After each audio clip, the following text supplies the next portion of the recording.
할렐루야. 아멘. 함께 은혜 받을 말씀은 누가복음 14장 25절에서부터 35절까지입니다.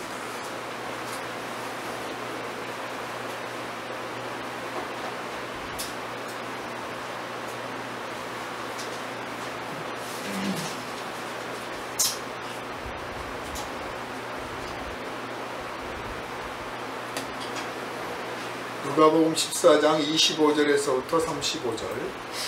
수많은 무리가 함께 갈새 예수께서 돌이키사 이르시되 너는 내게 오는 자가 자기 부모와 처자와 형제와 자매와 더욱이 자기 목숨까지 미워하지 아니하면 능히 내 제자가 되지 못하고 누구든지 자기 십자가를 지고 나를 따르지 않는 자도 능히 내 제자가 되지 못하리라. 너희 중에 누가 망대를 세우고자 할진대 자기의 가진 것이 중공하기까지에 족할는지 먼저 앉아 그 비용을 계산하지 아니하겠느냐. 그렇게 아니하여 그 기초만 쌓고 능히 이루지 못하면 보는 자가 다 비웃어 이르되 이 사람이 공사를 시작하고 능히 이루지 못하였다 하리라. 또 어떤 임금이 다른 임금과 싸우러 갈 때 먼저 앉아 1만 명으로서 저 2만 명을 거느리고 오는 자를 대적할 수 있을까 헤아리지 아니하겠느냐. 만일 못할 터이면 그가 아직 멀리 있을 때 사신을 보내어 화친을 청할지니라. 이와 같이 너희 중에 누구든지 자기의 모든 소유를 버리지 아니하면 능히 내 제자가 되지 못하리라. 소금이 좋은 것이나 소금도 만일 그 맛을 잃으면 무엇으로 짜게 하리요. 땅에도 거름에도 쓸데없어 내버리느니라. 들을 귀가 있는 자는 들을지어다 하시니라. 아멘. 이 시간은 자기 십자가를 지고라는 제목으로 함께 은혜를 나누겠습니다. 기도합니다. 살아계신 하나님, 우리를 사랑하시는 하나님, 우리를 하나님의 자녀로 부르시고 기름을 부어 날마다 하나님의 나라로 인도하시는 거룩하신 하나님, 이 시간 오직 성령께서 주장하시고 주관하여 주셔서 우리에게 성령의 감동을 허락하여 주시옵소서. 선포되어진 말씀의 세계를 우리가 깨닫게 하시고 누리게 하시고 말씀에 붙들림 바 되어서 말씀의 능력으로 세상을 이겨나갈 영적인 힘과 권세를 얻게 하여 주시옵소서. 이 시간은 자기 십자가를 지고라는 제목으로 함께 은혜 나눌 때 주께서 우리를 친히 바라보시고 한 말씀 한 말씀 우리의 심령에 새겨주시는 놀라운 은혜의 시간이 되게 하여 주시옵소서. 그리하여 우리가 약하고 병들고 무능하고 어리석고 게으르고 교만한 심령으로 들어왔으나 하나님의 은혜로 변화받아 성령 충만함을 받고 하나님의 그릇으로 하나님의 군사로 변화받는 놀라운 체험을 경험하게 하여 주시옵소서. 우리를 구원하신 예수 그리스도의 이름으로 간절히 기도하옵나이다. 아멘. 할렐루야. 아멘. 따끈따끈한 통계입니다. 며칠 전에 교회를 대상으로 통계를 냈는데 우리 그리스도인들이 가장 염려하는 게 뭐냐, 현재 교회 다니고 있는 우리 성도들이 가장 염려하는 게 뭐냐 했더니 전국 교회가 거의 똑같아요. 경제 문제를 가장 염려해요. 나중에 가난하게 되면 어떨까, 나보다 다른 사람보다 못 살게 되면 어쩔까. 그때 예수님은 그런 것들은 이방인이나 구하는 것이다 라고 그러셨거든요. 그러니까 그 통계가 아주 현실적으로 오늘 우리 교회가 하나님과 얼마나 떨어져 있는가를 보여주는 지표라고 생각해요. 100년 전에는 그럼 어땠을까요? 100년 전에. 그때는 통계를 누가 낸 것도 아니지만 대개 기록을 보면 그랬어요. 어떻게 하면 우리가 하나님의 뜻을 이룰 수 있을까? 내가 하나님의 뜻에 온전히 순종하지 못하고 하나님을 기쁘시게 하지 못해서 버림받으면 어떻게 될까? 그런 걱정들을 많이 했다는 거예요. 그리고 오늘날은 내가 가난하게 되면 어쩔까? 다른 사람들보다 못 살게 되면 어떨까? 이걸 걱정한다는 거예요. 그러니까 굳이 해석을 하자면, 예전에는 성도들이 하나님 저를 써주세요 그랬다면, 오늘 성도들은 하나님 제가 하나님을 써먹겠습니다, 그런 신앙이에요. 하나님을 이용해서 하나님의 은혜를 받아서 하나님의 지혜로, 하나님의 능력으로 하나님이 내 기도를 들어주시고 하나님이 권세를 베풀어 주셔서 내가 원하는 것을 이루려고 하는 그런 이기적이고 자기주관적인 신앙의 체계가 오늘 너무 많아졌다, 그렇게 극단적으로 해석할 수도 있을 것 같습니다. 그게 예수님이 오셔서 유대 땅을 두루 다니시면서 병든 자를 고쳐주시고 귀신 들린 사람에게서 귀신을 내쫓아주시고, 그리고 하나님 나라에서 궁금해하는 사람들 앞에서 천국이란 이런 것이다 하고 가르쳐주시고 했던 그 시절에, 그때 유대인들, 그리고 그때 예수님을 환호하고 예수님을 따랐던, 오늘식으로 말하면 교회 다니는 사람들, 그 사람들과 다를 바가 없는 모습이에요. 그때나 지금이나 똑같은 거예요. 오늘 본문은 거기에 기초를 하고 있습니다. 예수님을 따르는 사람들이 많았습니다. 예수님을 따르는 사람들이 많았어요. 당연히 예수님이 병을 고쳤는데 무슨 약을 처방하거나 뭘 한 게 아니고, 그냥 말씀 한마디로 병든 자를 고쳐주시고, 손 만지기만 해도 병든 자가 고친 것 같고, 심지어 그냥 바라만 보시기만 해도 그냥 이 병든 사람들이 낫는단 말이에요. 거기다 그 병도 보통 병이 아니야. 혈루병, 문둥병, 뭐 안진병이, 소경이 눈을 뜨고 놀랍게도 이제 죽어서 장례식을 치르고 지금 가고 있는데, 그 장례식을 멈추게 하고, 음부행렬을 멈추게 하고 거기서 손을 얹고 기도를 했더니 시체가 살아남질 않나. 이제 죽었다고 고글하고 있는데 가서 그냥 이 아이가 살아난다고 하질 않나. 막 이 놀라운 일들을 경험하게 되니까 얼마나 많은 사람들이 예수님에 대해서 호기심을 가졌겠습니까? 그래서 너나 할 것 없이 예수님 보러 오는 거예요. 꼭 믿어서가 오는 게 아니고 호기심에도 오고, 예? 구경 삼아 오는 거예요. 그런가 하면 그 중에는 예수가 도대체 어떤 사람이냐, 어떤 사람이냐, 사탄이냐 마귀냐 사입이냐, 그걸 뭐 따져보려고 오는 사람도 있고, 시기심 나서 오는 사람도 있고, 또 그 능력을 좀 어떻게 한 수 배워가지고 나도 좀 약장사 한번 해보고 싶다고 오는 사람도 있고. 사도행전에 나오잖아요. 사실 교회 다니는 사람들 중에 그런 사람들이 더러 있어요. 그런 사람들이 나가서 이단 차려요. 오늘날 이단들이 다 그렇게 생긴 거예요. 교회 다녀서 저 목사님은 저기는 뭐를 중점으로 해가지고 어떻게 기도해가지고 어떻게 무슨 방언을 하고 어떻게 병든 자를 고치는가, 그걸 참 연구했다가 나도 써먹어야지, 그리고 나도 은혜받았다, 내가 진짜다, 막 이래가지고 소위 사업을 차리는 거야, 비즈니스처럼. 그래서 거기서 막 기적들이 일어나고 놀라운 일들이 일어나니까 사람 수가 늘어나서 1000명, 2000명, 뭐 몇만 명 되면 이제 독립해서 내가 뭐다. 오늘 한국 땅에 있는 이단들이 다 그렇게 된 거예요. 아무튼 예수님 때도 그랬어요. 그래서 따르는, 본문을 보면 25절에 수많은 무리가, 보통 무리가 하면 30명에, 우리가 이게 단위를 셀 때 무리, 때 뭐 이런 단어를 쓰잖아요. 영어로 치면 무슨 뭐 클래스, 스쿨, 뭐 밴드 뭐 이런 뭐 단어들이 있는데, 그런 것처럼 어떤 그룹의 규모가 있는데 적어도 30명에서 50명, 많게는 한 100명쯤 되면 보통 무리라고 그러죠. 그보다 더 많아가지고 막 좀 세기가 어려워, 그러면 때라고 그래. 숫자를 세기가 어려우면 때라고 보통 하죠. 막 이동하거나 막 난동을 부리거나 그러면 떼거지로 몰려왔다 그러잖아요. 수를 헤아리기 어려워, 같은 무리라도. 그런데 좀 안정적이어서 차분히 세면 셀 수 있을 것 같은 경우는 보통 무리라는 표현을 써요. 그런데 수많은 무리가, 왜냐 모이다 보니까 모인 게 아니라 지금은 좀 덜합니다만은 옛날에는 무슨 일이 생기면 가족 중심으로 나가서 뭐를 해요. 가족 중심으로. 아버지 혼자 나가는 게 아니라 온 가족이 다 가서 구경해. 또 마을 중심으로 촌장이 이끌고 와, 족장이 이끌고.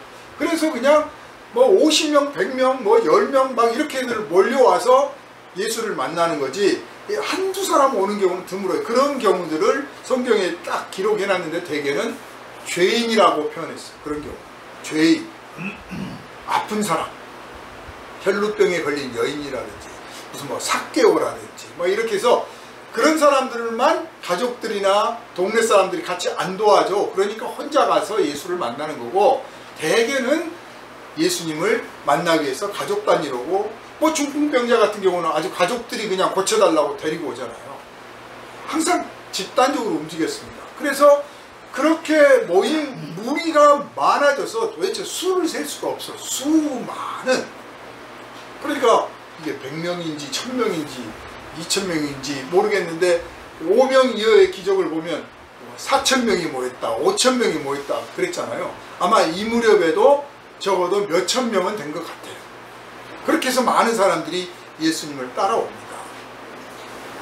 어디나 그런 기적이 일어나면 참 북보러 갈만해요. 구경삼아 갈만합니다. 그리고 거기서는 뭔가 일이 일어날 것 같아요. 또 실제로 일어나고 있고, 그리고 거기 그 힘으로 모이면 뭐라도 해낼 것 같아요.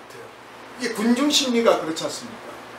그래서 점점점 거기서 이제 나중에도 나오지만은 예수를 왕으로 삼자는 사람들도 나오는 거고, 또 예수님의 제자들 같은 건 어떻습니까? 자기들만 예수님 따라다닐 때는 야, 이거 참 고달프다, 응? 이런 생각도 가끔은 했을 텐데, 점점 따르는 사람들이 많고 구경꾼이 많아지니까 어때? 막 자부심이 생기고 의심되기 시작하고, 그래 내가 바로 예수의 제자야, 뭐 이런 게 있단 말이에요. 그래서 이 작은 교회 다닌 사람하고 큰 교회 다닌 사람들하고 달라요. 심리 구조가. 대형 교회 다닌 사람들은 자부심이, 신앙의 자부심이 엄청나요. 이게 많으면 많을수록 더 엄청나. 우리 하나님이 살아계시고 우리 주님이 뭐 능력자시고 우리가 막 하나님의 성도가 이런 거 되게 뻐기는데, 개척교회 다닌 사람들은 우리 하나님이 살아계시고 뭐 기도 응답해 주시고 그런 말 별로 안 해. 왜? 목사님들도 그런 말 잘 안 해. 왜냐하면 너무 작거든. 그게 세상적인 관점이에요, 사실. 자, 그런 사람들이 있다면 오늘 말씀을 새겨들어야 돼요. 자, 수많은 무리가 함께 가. 예수님이 가면 그냥 앞에 가고 뒤에 가고 옆에 가고 막 길이 좁아요. 길이 좁아. 그렇게 갈 때 돌이켜서 이르시되, 이제 말씀하실 필요를 느낀 거예요. 그냥 나 좋다고 따라오는 사람이 내 제자가 아니고, 나 하는 일 좋아하고 기적을 구경하기 위해서 온 사람도 제자가 아니고, 나한테 한 수 배워가지고 사업 차리려고 하는 사람도 제자가 아니고, 정리를 할 필요가 있는 거예요. 여기서 이제 제자, 먼저 부르심 받았던 제자들한테 확실한 소명의식을 일깨워준과 동시에 그 많은 사람들한테 당신들이 나한테 관심을 갖고 있지만 나는 당신들한테 관심을 그렇게 많이 갖고 있지 않습니다. 다 똑같이 대하는 게 아니잖아요. 하나님께서 모든 사람을 다 똑같이 대한다고 생각하면 큰 착각이에요. 하나님은 하나님의 자녀를 우선시합니다. 예수님도 마찬가지. 예수의 제자, 예수를 위해서 제자가 된 사람을 먼저 생각하고 먼저 고려하고 먼저 배려하고 먼저 관심을 가지시고, 그리고 그 다음 사람을 챙기시는 거예요. 그게 그냥 인간적이가 아니라 그래야만 되는 거죠, 세상에. 그게 하나님의 질서예요. 그러니까 우리한테 예수의 제자가 되라고 하시고 하나님의 자녀가 되라고 하는 거지, 하나님의 자녀나 아닌 사람이나 똑같이 대접하시고 예수의 제자나 아닌 사람이나 똑같이 뭐 기회를 주신다면 뭐 하려고 뭐 교회 나와서 이렇게 더운데 앉아가지고 쪼그려 앉아 찬송 부릅니다. 하고 싶은 대로 살다가 죽을 때 천국 가면 되는 거지. 그럴 일이 없어요. 분명히 다른 거죠. 그래서 이제 그 많은 사람들에게 일깨워 주실 확실한 뜻을 가지시고 말씀을 하시는 거예요. 뭐라고 하십니까? 물은 내게 오는 자가 자기 부모와 처자와 형제와 자매와 더욱이 자기 목숨까지 미워하지 아니하면 능히 내 제자가 되지 못하고, 아주 비장한 말씀을 하십니다. 이거 우리 감정적으로 받아들이기 쉬워요. 마치 독립투사하는 것 같잖아요. 내 제자가 되려면 가족 다 버리고 와야 된다. 우리 다들 그렇게 생각할 때, 야, 참 어려운 말씀이다. 감정적으로 참 끊기 어렵고 애정을 끊어야 될 것처럼 생각해요. 많이 이 말씀을 오해들 해요. 사랑하지 말아야 되고 사랑을 끊어야 되고 애착을 끊어야 되고 막 그런 뜻으로 이해를 해요. 천만의 말씀입니다. 전혀 다른 뜻입니다. 그 다음 또 누구든지 자기 십자가를 지고 나를 따르지 않는 자도 능히 내 제자가 되지 못하리라. 이 십자가를 예수님이 처음 지신 게 아니잖아요. 예수님 이전에 로마 군인들이 유대인 세계에는 십자가라는 형벌이 없어요.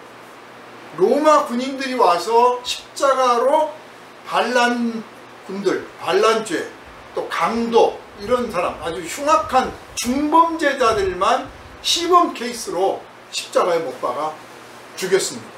십자가 형태도 뭐 여러 가지인데 가장 예수님 당시에 가장 가까운 사건으로는 7,000명을 십자가에 못 박아 죽였어요. 길거리에 쭉 세놓은 거죠. 유명한 그 네로 황제는 예수 그리스도인들을 십자가에 못 박아 죽여가지고 또 불을 붙여서 가로등으로 삼았다고 하지 않습니까? 아주 끔찍한 형벌이죠. 그런데 알다시피 유대 땅은 몹시 더운 땅이에요. 십자가에 못 박을 때 아주 발가벗겨서 채찍질을 하고 그리고 못 박아 놓는데, 십자가가 금방 죽는 형벌이 아니고 천천히 고통을 많이 느끼면서 죽는 형벌이거든요. 근데 발가벗겨서 피가 흘려지면 그 떼약볕 아래, 우리 지금 밖에 나가보세요. 얼마나 뜨겁습니까? 그런데 발가벗은 몸으로 더군다나 못 박혀서 상처가 있는데 떼약볕 아래 있어봐요. 그런데 뭐 파리떼 날아오지, 독수리가 날아와서 눈을 파먹지, 막 온갖 벌레들 기어오지. 그리고 또 밤이 되면 또 얼마나 추운지 몰라요. 그러다가 아주 서서히 고통을 겪다가 죽는 건데, 예수님 같은 경우는 이 다음에 안식일이니까 시체를 내려달라. 그렇게 해서 예수를 먼저 내려봤잖아요. 아무튼 몹시 고통스럽고 치욕스럽고, 참 완전히 죽지 않았으니까 계속 고통을 느끼며 비명소리 지르며 원망하며 불평하며 저주하며 그렇게 죽어가는 게 십자가입니다. 결코 좋은 상상이 안 나와. 어떤 경우든지 안 나와. 그런데 자기 십자가를 지고 나를 따르라.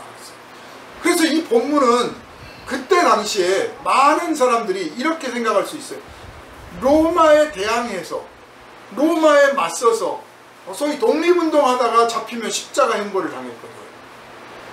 그러니까 이 두 말씀, 나를 내 제자가 되려면 죽을 각오해라. 십자가에 못 박혀 죽을 줄 알아라. 그렇게 말씀하신 것으로 받아들인 사람도 제법 있었어요. 왜냐하면 예수님을 왕으로 추대하고, 적어도 왕은 아니라도 예수님이 독립군을 형성해서 로마와 맞서 싸우면 반드시 이길 거다. 적어도 전쟁 중에 뭐 다치고 아픈 사람들이 있는데 예수님이 다 만져주시면 나을 거고, 예수님 죽은 사람도 살리는데 죽지 않는 몸으로 군사들을 만들어 가지고 싸우면 틀림없이 이기지 않겠느냐, 뭐 이런 허황된 생각들을 사실 베드로도 했어요. 베드로 제자들도, 예수님 제자들 중에 몇몇은 그런 생각을 은근히 했습니다. 그래서 주의 나라가 이 땅에 임할 때 우리가 뭐 오른편에 혹은 왼편에 앉게 해주십시오, 이런 말씀을 주님 앞에 드리기도 하고, 또 칼을 차고 다니면서 예수님의 말씀만 하면 이제 다 무장공기를 하려고 생각하는 사람도 없지 않아 있었어요. 그런데 예수님은 지금 그런 뜻으로 말씀하신 게 아니에요. 제일 마지막에 이제 말씀을 하십니다. 첫째, 이 본문을 감정적으로 이해하면 안 된다. 가족들을 사랑하지 마라, 자기도 사랑하지 마라, 막 그렇게 감정적으로 정서적으로 이해하는 뜻이 아니다. 십자가를 질 때 죄인들이 자기가 못 박힐 그 십자가를 자기가 지고 가요. 자기가 죽을 걸 자기가 지고 가. 마치 뭐 한때 그 좀 유명한 영화입니다만 서부 영화에서 그 장본가 누군가 하는 사람이 관을 끌고 다니는 사람이 있어요. 관을 자기 끌고 다니면 내가 죽으면 내 이 관에 묻힐 거다, 뭐 그런 암시를 주는 것 같은데 알고 보니까 장고가 그 안에다가 기관총을 숨겨놔가지고 그냥 싹 죽이는, 좀 반전을 일으키는데, 어쨌든 그 처음 장면은 관을 끌고 다닌다는 것 자체가 굉장히 비장한 느낌이잖아요. 근데 십자가, 자기 십자가를 그렇게 끌고 갔어요. 그러니까 그 장고에서 보여주려고 했던 이미지가 이 십자가를 딱 차용한 거예요. 나는 죽을 각오가 돼 있다, 언제든지 죽는다, 뭐 그런 뜻이에요. 예수님이 말씀하신 뜻도 그거예요. 언제든지 죽을 준비해라. 요한 에슬레 목사님이 감리교 이 운동을 시작하면서 목사는 항상 세 가지 준비를 해야 된다. 그 첫 번째가 뭐냐? 항상 설교할 준비를 해요. 두 번째, 항상 이사 갈 준비를 해라. 언제든지 명령을 받으면 선교지를 옮겨 떠날 준비를 해라. 세 번째가 뭐냐? 항상 죽을 준비를 해라. 언제 죽을지 모른다. 근데 그 목사한테만 한 게 아니에요. 사실 우리 모든 성도들한테 하는 말이에요. 왜냐하면 그게 그 웨슬리 목사님 혼자 상상한 게 아니고 예수님 말씀에서 가져온 거거든. 예수님이 나를 따르려거든 자기 십자가를 지고 자기 십자가를 지고 죽을 준비해갖고 다녀라, 그 말이죠. 그래서 우리 성도들은 영생을 약속받고 부활을 약속받았지만 언제든지 주님 원하시면, 언제든지 주님 뜻이면, 언제든지 주님이 이끄시면 나 죽으리라 하는 각오를 가지고 사는 사람들이다, 그렇게 말씀을 드릴 수가 있겠습니다. 자, 오늘 본문을 보면 이제 왜 이 말씀을 했는지를 설명을 하시잖아요. 너희 중에 망대를 세우고자 할 때, 또 두 번째로 어떤 임금이 있는데 이 사람이 적이 쳐들어와 2만 명이 쳐들어오는데 자기 군대는 10,000명밖에 안 돼. 그럴 때 싸울 것이냐 말 것이냐 판단해야 되지 않느냐. 신앙생활은 두 가지의 모습을 갖고 있는 거예요. 하나는 건축하는 것과 같은 거예요. 여러분의 신앙은 얼마나 집을 지었습니까? 여러분의 신앙의 집은 얼마나 지었습니까? 벽돌은 쌓습니까? 기초는 세웠습니까? 한번 자기 집을 생각해 봅시다. 내가 천국 들어가서 살게 될 집을 내가 이 땅에 짓는다고 한번 가정해 봅시다. 나는 얼마나 집을 세웠나? 나는 그 집을 얼마큼 완성했나? 기초는 닦았는지, 기둥은 세웠는지, 지붕은 씌웠는지, 유리창은 달았는지, 담은 쳤는지 한번 생각해 보자고 말이야. 건축과 관련돼 있어. 신앙생활은 하루하루가 내 믿음의 집을 지어가는 과정이다. 그리고 실제로 예수님도 그런 비유를 하셨어요. 믿음이란 반석 위에 세운 집과 같다. 반석 위에 세운 집을 세우는 것 같다. 그렇게 말씀도 하셨고, 또 사도 바울은 그 믿음의 집에 관해서 어떤 사람은 지푸라기로 짓고, 어떤 사람은 나무로 짓고, 어떤 사람은 벽돌로 짓는다. 그래서 나중에 시험을 받았을 때, 시험이 닥칠 때 지푸라기로 지은 집은 활활 타버리고, 나무로 지은 집은 조금 견디지만 결국 타버리고, 튼튼하게 벽돌로 지은 집들은 안 타고 남지 않느냐. 우리의 신앙은 그렇게 단단하게 지어져야 된다라고 말씀을 하십니다. 그래서 예수께서 이 말씀을 하신 것은 너희들의 신앙생활은 집을 짓는 것과 같다. 허투루 신앙생활 하지 마라. 적당히 하려고 하지도 말고 감정적으로 신앙생활 하지 마라. 올 한 해 이를테면 1월 1일 맞이해서 혹은 12월 말쯤에 이제 내년 계획을 세울 때 내년에는 뭐 해야지, 뭐 이제 취미로 치면 무엇을 좀 해봐야지, 뭐 여행은 어디를 가봐야지. 무슨 계획들을 막 세우잖아요. 또 돈을 벌지 안 벌지는 모르지만 돈을 모아가지고 뭘 해야지. 막 이런 계획들을 세우는데 제일 우선적으로 세워야 될 계획이 뭐냐? 신앙의 목표. 내 신앙이 어떻게 되어야 하는가? 내 신앙으로 내가 어떤 집을 지어야겠다. 집을 조그맣게 소위 한바 오막살이를 지으면 나 혼자 겨우 기거하는 거고, 내가 집을 크게 지붕을 크게 씌우면 많은 사람들이 와서 깃드는 거 아니에요. 그럼 과연 내가 신앙생활이라고 하면서 얼마나 많은 사람들을 내 이 집에 품을 수 있는가? 나는 그럴 수 있게 됐는가? 아니면 겨우 나 혼자 들어가는 텐트나 치고 있는가? 제가 도보 여행을 하면서요, 배낭에 이제 비상용, 비방용 텐트를 갖고 다니는데 딱 나 혼자 들어갈 텐트를 갖고 다녀요. 왜냐? 나 혼자만 자면 되니까. 그래서 뭐 안 이뻐도 좋아. 가벼워야 돼. 나 혼자만 들어가면 되니까. 잠깐 잠만 자면 되니까. 그렇지만 내가 길을 가는 게 아니고 사람들을 품고 사람들에게 그리스도의 사랑을 나타낸다고 생각하면 작은 텐트를 갖고 다니겠어요? 할 수 있으면 할 수 있는 대로 큰 텐트를 갖고 다니면서 이리 오시오, 같이 잡시다, 같이 여기서 기도합시다, 그러지 않겠어요? 우리의 믿음이 세월이 지날수록 지붕이 크고 기둥이 높아서 더 많은 사람들을 수용해서 함께 은혜를 누리고 함께 하나님께 영광을 드리고 함께 사랑의 교제를 나눌 수 있는 큰 신앙 되시기를 주님의 이름으로 축원합니다. 아멘. 첫 번째가 건축과 같아요. 두 번째는 어떻게 말씀했습니까? 내 이만과 저, 내 일만과 저 이만, 내 이만과 저 사만, 나보다 더 많은 적들이 나를 향해 쳐들어오는데 내가 어떻게 할 것인가 해야 되지 않느냐 했어. 신앙생활이란 이를테면 전투와도 같아. 그런데 무작정 싸우는 게 아니라 우리가 뭐 영적 전투 해가지고 조금 예민해진 사람은 툭 하면 사탄아 물러가라 막 그러거든. 아무한테나 사탄아 물러가라. 그런데 이 싸우자는 게 아니고 좋은 임금은요, 어떻게든 백성을 안 다치게 하는 임금이 좋은 임금이에요. 이순신 장군이 훌륭하다는 것은요, 전술에 뛰어나고 전략을 탁월하게 세우고 훈련을 잘 시켜서 전투를 많이 이긴 것도 있지만, 그보다 더 훌륭한 거는 그 난중일기나 뭐 여러 문헌들을 보면 전투야 피할 수가 없고 한 번 전투한다면 반드시 나가서 싸워서 죽도록 싸워서 이겨야 되는데, 그 전투 중에 한 명의 병사라도 안 다치게 하는 것, 안 죽게 하는 것을 가장 우선의 목표로 삼았습니다. 그래서 훌륭한 장군인 거예요. 대통령이 국민을 한 사람이라도 안 다치게 하고 한 사람이라도 눈물을 흘리지 않도록 어떻게든지 하려고 하는 그런 대통령이면 그 나라는 좋은 나라가 되는 거예요. 그런데 까이거 뭐 죽을 놈은 죽어야지 망할 놈은 맞고 어쩔 수 없잖아, 전쟁인데, 이런 식인 사고방식이면 국민이 고달픈 거예요. 그죠? 기업도 마찬가지죠.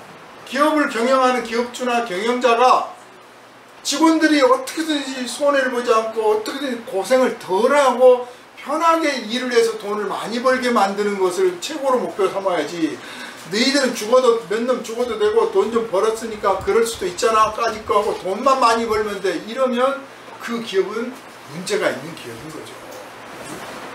예전에 철없을 때 정말 마음 급하고 그저 목표 하나 정해놓고 달려갈 때야 그런 기업들이 살아남고 그런 기업이 어쩌면 뭐 성공했을 수 있지만, 이제는 그런 기업이 있으면 안 되죠. 경영도 마찬가지고 국가도 마찬가지고 군대도 마찬가지인 거예요. 한 생명이라도 소중하게 여길 줄 알아야 돼. 그래서 예수께서 십자가를 지실 때 그냥 너희 공동으로 그냥 내가 대신 십자가 져줄게 하신 게 아니고, 알고 보면 한 사람 한 사람의 죄를 위하여 십자가 지신 거 아닙니까? 그러니까 본문의 핵심은 어떻게 전쟁이 이길까가 아니라 정말 백성을 사랑하는 임금이라면 전쟁이 나지 않도록 해야 하지 않겠느냐 하는 거예요. 영적 전투란 우리가 싸움을 거는 전투가 아닌 거예요.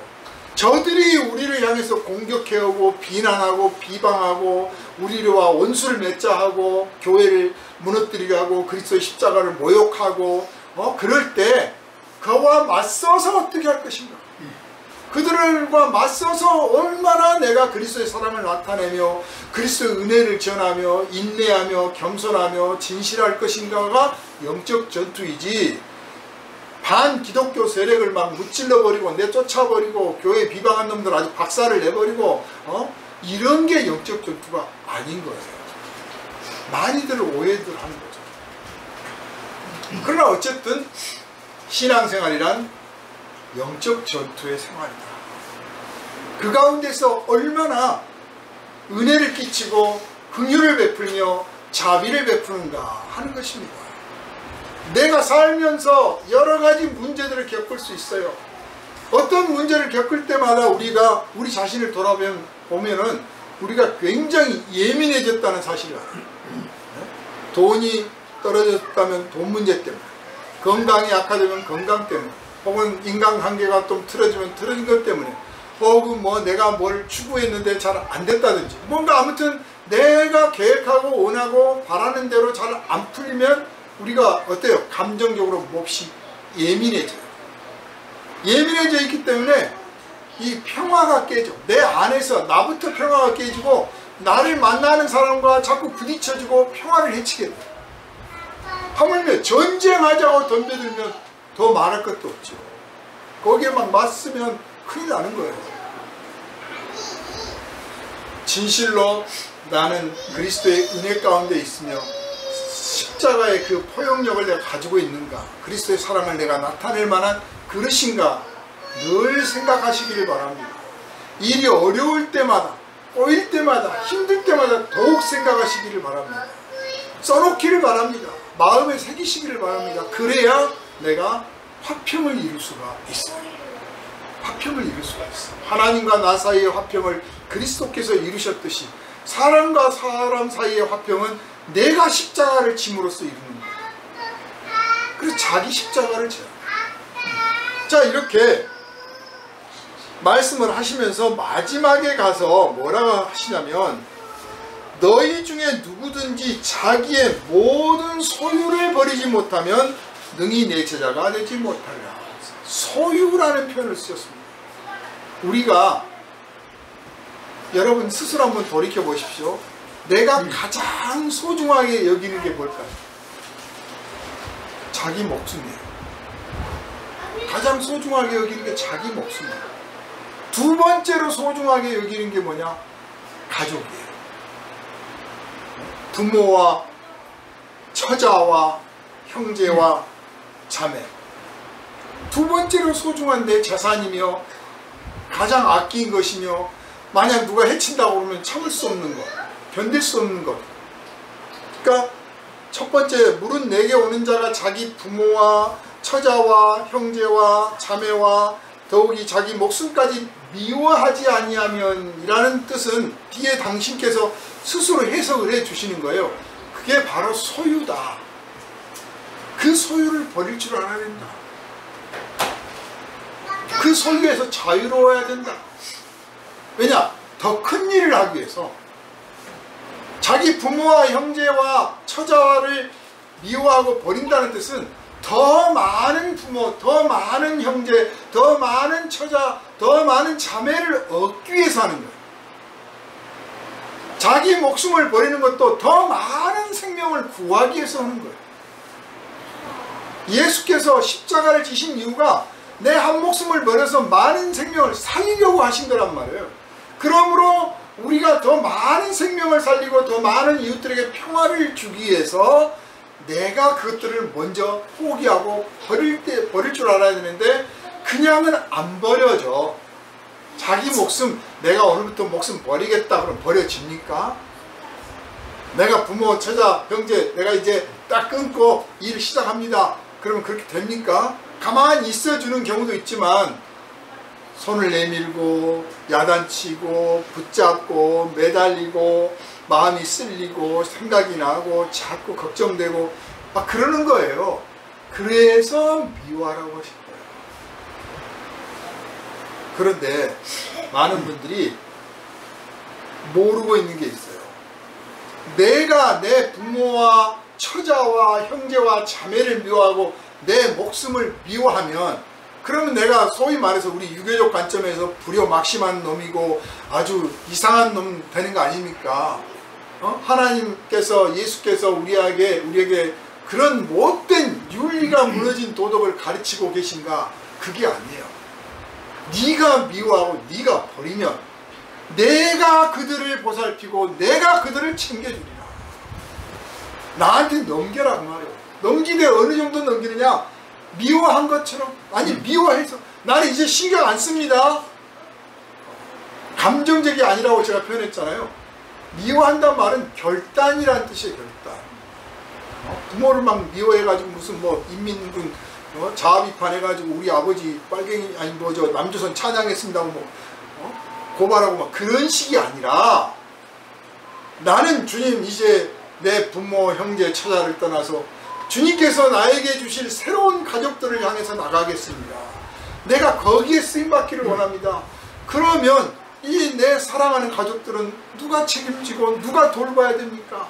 내가 여기에 발목이 잡히면 이것도 못하고 저것도 못할 텐데 어떻게 하면 좋습니까? 할 때 너는 걱정하지 마라. 내가 책임지겠다 그 뜻이라고.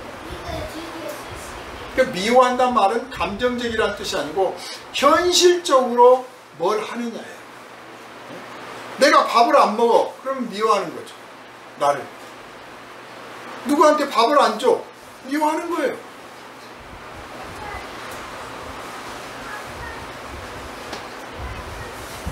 이렇게 자기가 소유할 수 있는 가장 가깝고 가장 애착이 가고 가장 소중한 것을 내버려라. 내놔라. 그러면 그걸 내가 챙길 테니까, 내가 보살펴 줄 테니 너는 염려 말고 자기 네 십자가를 지고 따라와라. 우리가 품고 품으면 품을수록, 우리가 아끼고 애착하고 매달면 매달릴수록, 걱정하면 걱정할수록 내 짐만 무거워집니다.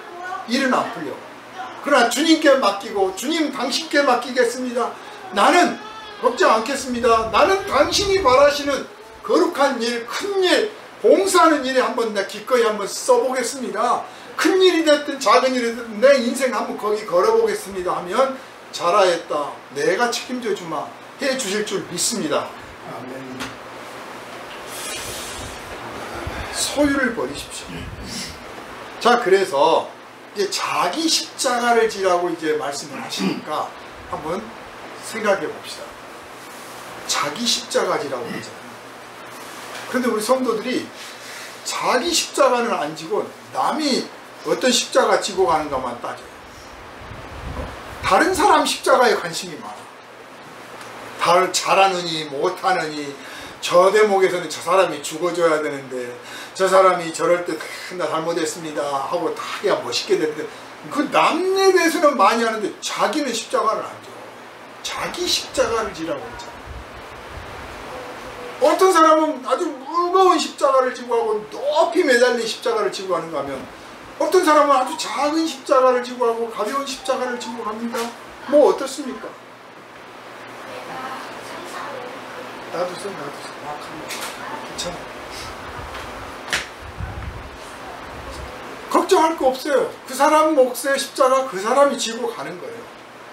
그리고 그 사람이 십자가를 지고 가든지 말든지 사실 어떻게 보면 내가 상관할 바가 아니잖아. 주님의 제자니까 주님이 따지시고 주님이 챙기시는 거죠. 물론 내가 그들을 인도하고 양육하고 가르쳐야 될 목자의 입장이라면, 그렇다면 권면도 하고 훈계도 하고 뭐 하겠지만, 그것도 그런 입장도 아니면서 십자가를 졌느니 안 졌느니, 십자가가 어쩌느니 뭐 이런 말들을 한단 말이에요. 우리는 내가 해야 될 일만 신경을 쓰면 된다고 생각을 하십시오. 결코 이기적이지 않습니다. 사실 내 십자가 지고 하기도 힘들어요. 예수님도 십자가 지고 가실 때, 못 박히러 가실 때 그 십자가 얼마나 무거웠던지 쓰러지셨잖아요.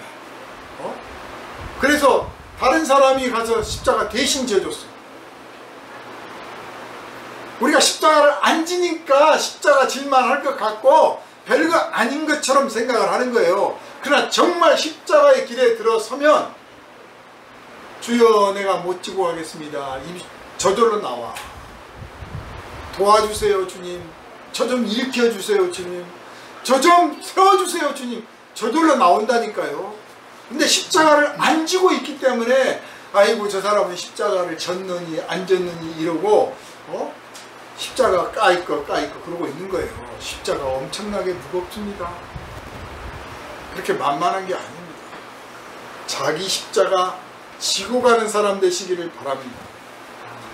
십자가를 지고 가면 기본적으로 조롱거리가 돼요. 비웃음을 사고 비방을 받아요. 욕을 먹고 모욕을 당하요. 십자가라는 게 뭐 박수치고 꽃다발 안고 막 뭐 면류관 쓰고 가는 길이 아니에요. 그러면 사이비 이단들이 하는 거라니까요. 사이비 교주들 다 그러잖아요. 예수님은 십자가를 지셨어요. 예수를 따르려거든 옳은 일, 선한 일, 세상의 평화를 위한 일, 진실한 일, 거룩한 일을 향해 나아가되 모욕을 받고 비방을 받고 반대를 극복하고 저주를 받아 아니 막 주먹질을 당하고 후려패 그래도 개의치 않고 끝끝내 내가 가겠습니다 순종하겠습니다 하고 가는 그 길, 그게 십자가의 길이에요. 일본의 그 가가와 목사가 그 빈민촌에 들어가서 목회할 때 이 야쿠자들이 와가지고 소위 삥을 뜯어가는 거예요. 돈 내라고. 그 거지들을 모아놓고 목회하는데 거기서 돈을 또 뜯어가. 그 돈 없다고 이렇게 조금밖에 못 바치겠습니다. 그러면 아주 뒤지게 맞는 거예요. 그래서 막 갈비뼈가 부러지고. 그러면 고소하고 고발하고 해야 될 텐데 안 해. 뭐 할 줄 몰라서가 아니에요. 그랬다가 이 빈민, 이 모여놓은 이것이 일이 안 될까 봐서 걱정을 하는 거예요. 이것 때문에 사건화 돼가지고 이 집단 해체되고 그러면 막 엉망이다. 차라리 내가 죽는 게 낫다. 맨날 맞아 맨날. 물론 뭐 싸워봤자 힘도 안 된다는 것도 알았겠죠. 그러나 싸울 필요를 안 느꼈던 거예요. 왜냐하면 십자가의 정신은 모욕을 당하면 모욕을 당한 대로, 누가 침을 뱉으면 침을 뱉은 대로, 누가 주먹을 치면 맞고, 비방을 하면 비방을 듣고, 저주를 하면 저주를 듣고, 예 그렇습니다. 네 그래야죠. 맞습니다. 그래야 되는 거예요. 그게 십자가예요. 기본이야. 왜냐 죽으러 갈 거니까. 십자가의 끝에는 죽음이에요. 죽음. 나는 어차피 죽게 될 놈인데 내가 어차피 죽게 될 건데 뭐 욕먹으면 어떠고 비방을 좀 들으면 어떨까 했고 그래 많이 욕하시오. 나 죽을 거니까. 당신이 나한테 욕을 해서 속이 후련하면 많이 하십시오. 많이 조롱하십시오. 죄를 짓고 나쁜 짓을 하다가 욕을 먹으면 너무나 당연한 거죠. 그런데 선을 행하다가 진실을 따르다가 거룩한 하나님의 생명의 복음을 위해서 일하다가 비방을 받고 모욕을 받으면 속에서 막 부글부글 끓어요. 하나님 저것들 어떻게 할까요? 부터 시작해서 왜 안 도와주십니까? 라는 원망도 들을 수도 있고 내가 그래도 하나님께 이런 충성을 하고 있는데 하나님 저들이 나를 비방합니다. 정말 괴롭습니다. 막 그럴 텐데 그런 차원의 문제가 아닌 거예요. 예수님은 하나님의 아들이시면서도 십자가를 지셨잖아요. 그렇다면 나는 죄인 가운데 구원받았는데 원래 내가 죄인인데 욕 좀 하면 어때? 비방 좀 하면 어때? 이렇게 덤덤하게 받아들일 줄 아는 사람이 되시기를 주님의 이름으로 부탁을 드립니다. 십자가를 지면 사람들이 쳐다보지도 않습니다. 그래야 되는 거예요. 이상한 사람을 하고 욕을 먹을 수도 있어요. 그러면 되는 거예요. 최춘성 목사님이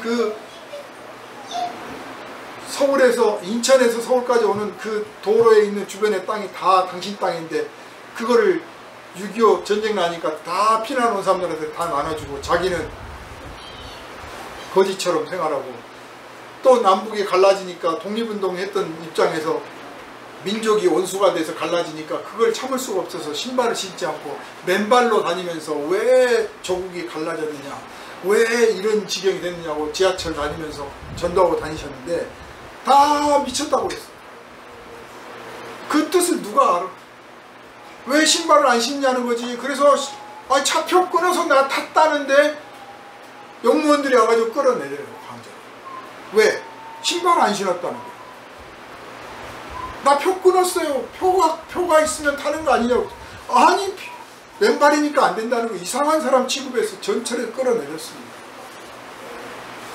나중에 그분이 어떤 분인가를 이제 KBS 기자 했던 분이 취재를 해가지고 방송에도 알려지게 되고 돌아가시고 난 다음에서 비로소 이제 그분이 어떤 분인가를 그때 다 알게 됐는데, 정말 그리스도의 복음을 전하려고 하면 각자에 맞는 십자가가 있어요.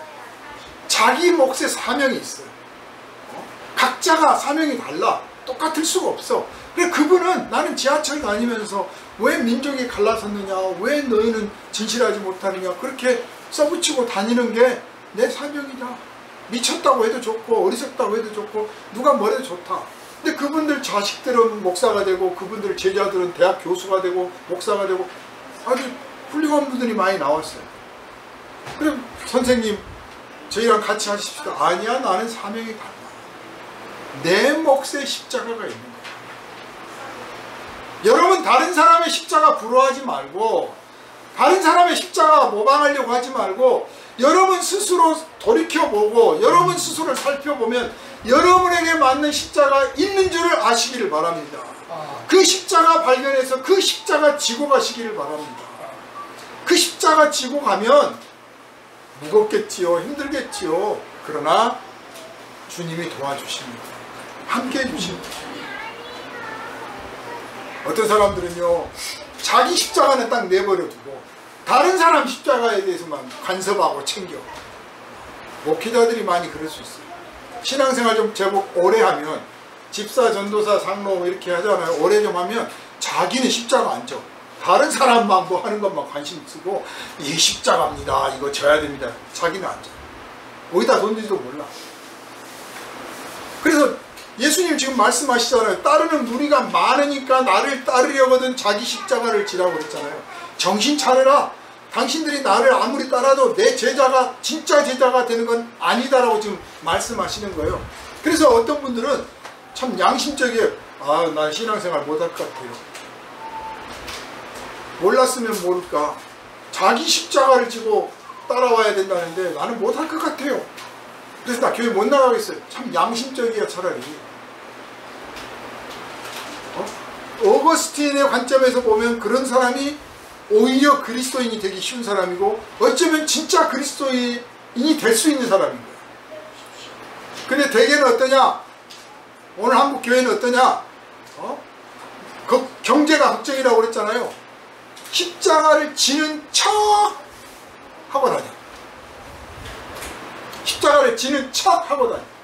아니면 양다리를 걸쳐가지고 십자가를 갖다가 왔다가, 세상에 갔다가 이쪽에 왔다가 저쪽에 갔다가. 예배당 올 때는 진실한 크리스찬, 예배당 떠나면서 진실한 세상 사람. 완전히 양다리 걸쳐버려. 그런 사람들이 또 문제는 뭐냐? 툭하면 예수님 이야기예요. 툭하면 하나님이야. 툭하면 잘 써먹어 말도. 하나님 은혜도 말하고. 그리고 무슨 일을 하면 예수를 위하여 한다고. 하나님을 위하여 한다. 참 가당치도 않습니다.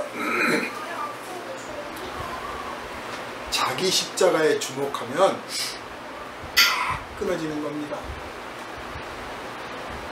십자가에 못 박힌 사람이 뭘 즐거울 게 있겠어요?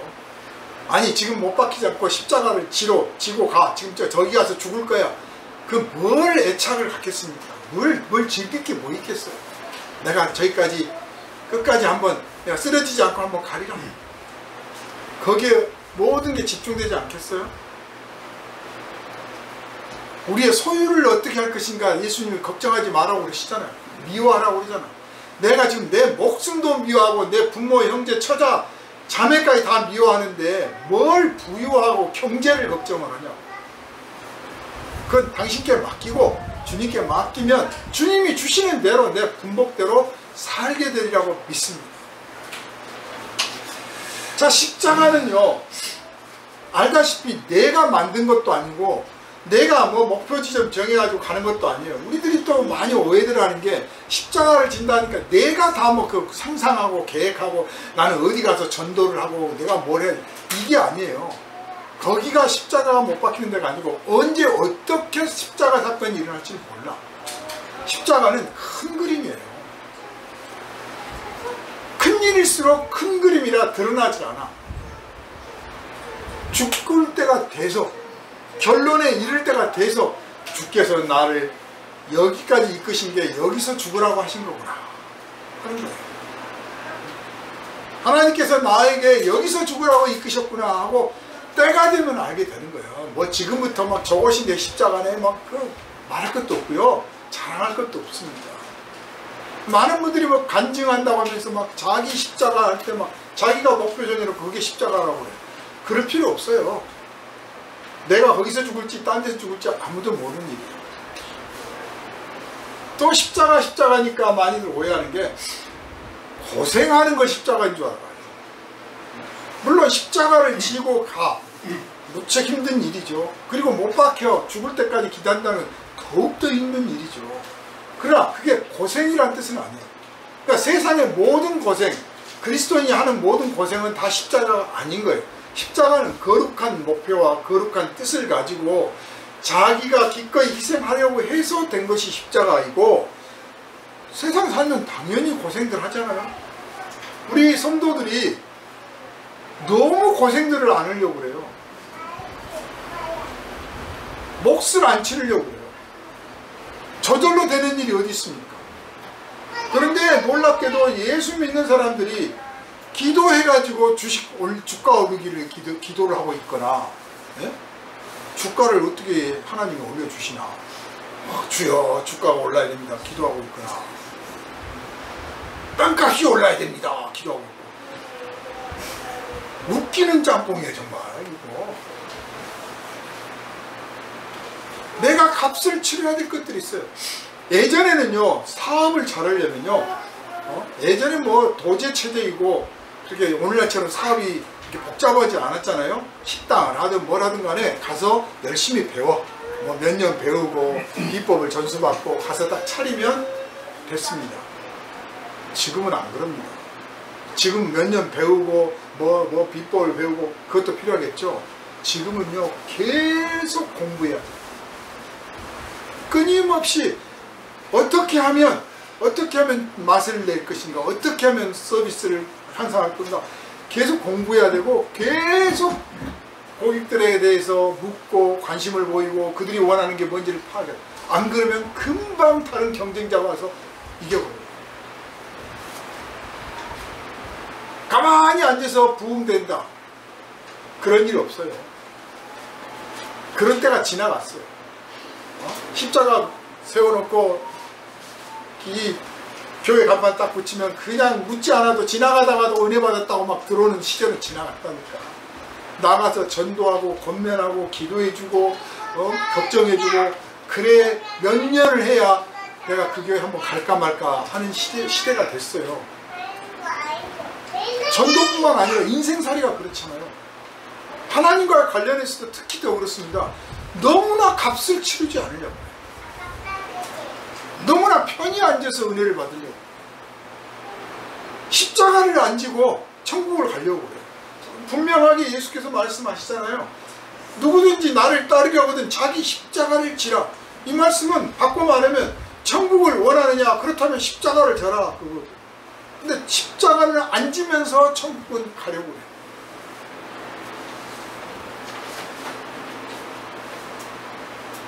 예수께서 많은 무리가 따라오기 때문에 이 말씀을 하셨습니다. 오늘 많은 분들이 한국 교회가 침체기에 들어섰다, 한때 뭐 1200만이다 하고 자랑을 했는데 요새 뭐 600만이다, 뭐 뚝 까놓고 말하면 500만이다 막 그래요. 저는 다른 각도로 이해를 합니다. 쭉정이 빠지고 알곡만 남고 진짜 신앙만 남고 십자가 질 사람만 남아가고 있다. 바람직한 일이다. 진짜 예수하고 승부 같이 걸 사람들만 남는 교회가 진짜 교회지. 구경꾼들 많이 나오고 거기서 장사하려고 하는 사람들 많이 모이면 그게 예수께서 바라시는 교회겠습니까? 사랑하는 여러분, 주님께서 단호하게 말씀하셨습니다. 누구든지 나를 따르거든 자기 십자가를 져라. 그래서 우리가 염려해야 될 건 뭐냐? 내가 내 십자가를 발견하지 못하고 내가 내 십자가를, 주님께서 주신 이 십자가를 내 팽개칠까봐 걱정하고, 내가 십자가에 못 박힐 때 비명을 지르고 나 못 져요 하고 달아날까봐 걱정이 됩니다 하는 진짜 순박하고 진실한 신앙을 우리 가져야 됩니다. 아멘. 아무도 자랑할 수 없습니다. 십자가에 못 박힐 때. 주여 내가 끝까지 십자가 지고 가게 해주시고, 십자가에 못 박힐 때 울며 울며 도망가지 않고 당신 앞에 순종해서 십자가 지게 하여 주옵소서. 다른 사람 십자가 바라보지 않게 하시고 내 몫의 십자가 내가 지고 가게 하시고, 크든지 작든지 다른 사람 십자가 격려하고 위로하고 축복하고 존경하게 하여 주시고, 내가 십자가 지고 가는 길에 너무나 부담스럽고 무거우니 내 부모, 형제, 처자식, 내 목숨 주님께 맡깁니다. 당신이 맡아주시고 나는 잊어버리겠습니다. 당신이 이끄신 길로만 가겠습니다 하는 진실한 결단, 순종의 결단 내리시기를 주님의 이름으로 축원합니다. 아멘. 거룩하신 주님, 이 시간 우리에게 자기 십자가를 지라고 말씀하시니 우리가 이것을 입버릇처럼 말해왔고 그저 멋있는 목표처럼 생각했으나 새삼 주님 앞에서 이 말씀을 들음으로 우리의 심령에 큰 못이 박히고 우리가 큰 찔림을 받아서 주님 앞에 완전하게 변화받는 이 시간 되었음을 고백합니다. 주님, 우리 삶이 십자가 지고 가는 삶이 되게 하시고 십자가에 못 박힐 때까지 끝까지 배신하지 않고 두려워하지 않고 순종하여 하나님 원하시는 그 입어드리는 순종의 제자들 다 되게 하여 주시옵소서. 우리를 원하신 예수 그리스도의 이름으로 간절히 기도하옵나이다. 아멘.